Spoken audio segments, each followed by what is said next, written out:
Hi friends, good morning friends. పొద్దునే good morning వీడియోతో మళ్ళీ మీ ముందుకు వచ్చేసాను ఫ్రెండ్స్. ఎలా ఉన్నారు? బాగున్నారా?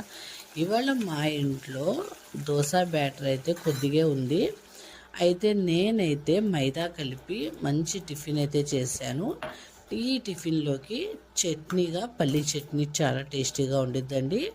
కొద్దిగా ఈ దోశ బ్యాటర్లో కొద్దిగా మైదా, పెరుగు, సాల్ట్, సోడా కలిపి చిన్న చిన్న బజ్జీలా వేశాను. టేస్ట్ అయితే చాలా బాగుంది. మా ఇంట్లో వాళ్ళందరూ ఈ టిఫిన్కి ఫిదా అయిపోయారు. మీకు కూడా ఎప్పుడైనా దోశ బ్యాటర్ కొద్దిగా ఉన్నప్పుడు ఇలా మైదా కలిపి బజ్జీలు వేసుకోండి. టేస్ట్ చాలా బాగుండిద్ది. గుల్లగాను భలే టేస్ట్గా ఉండేది. ఇందులో కంపల్సరీగా పెరుగు వేసుకోవాలి. ఈ బజ్జీలోకి పల్లి చట్నీతో తింటేనా బాబ్బా భలే ఉండిద్దండి.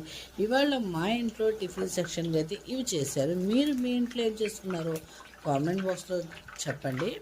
ఇవాళ మా ఇంట్లో టిఫిన్ సెక్షన్గా ఇదిగోండి చిన్న చిన్న బజ్జీలు అయితే వేశాను.